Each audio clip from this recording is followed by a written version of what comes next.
నమస్తే ఫ్రెండ్స్, ఈరోజు మనము ఉర్లగడ్డ కర్రీ చేసుకుందాం. 3 ఉర్లగడ్డలు తీసుకున్నాను. సన్నగా కట్ చేసుకొని సాల్ట్ వాటర్లో వేసుకున్నాను. 2 స్పూన్ల ఆయిల్, 1/2 స్పూన్ శనగపప్పు, 1/2 స్పూన్ మినపప్పు, కొంచెం దాల్చిన చెక్క, 4 లవంగాలు, 1 స్పూన్ ఆవాలు, 1 స్పూన్ జీలకర్ర, సన్నగా కట్ చేసుకున్న ఉల్లిగడ్డలు, 1 స్పూన్ అల్లం పేస్ట్ బాగా కలుపుకుందాం. కట్ చేసుకునే టమోటాలు, 1 కప్పు ఫ్రెష్ బఠానీలు బాగా కలుపుకుందాం. కట్ చేసుకునే ఉర్లగడ్డలు వేసుకుందాం. 1/2 స్పూన్ పసుపు వేసుకుందాం. 1 స్పూన్ సాల్ట్, కొంచెం కరివేపాకు, సాల్ట్ అంతా కలిసేటట్టుగా బాగా కలుపుకున్నాం. 5 నిమిషాలు ఉడికించుకున్నాం.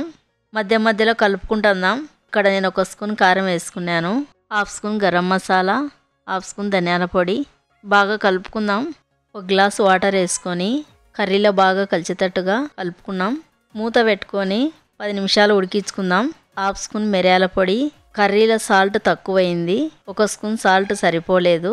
మళ్ళీ కొంచెం సాల్ట్ వేసుకున్నాను. కర్రీని అంతా బాగా కలుపుకున్నాం. సన్నగా కట్ చేసుకునే కొత్తిమీర వేసుకున్నాం. మన ఉర్లగడ్డ కర్రీ రెడీ అయిపోయిందండి.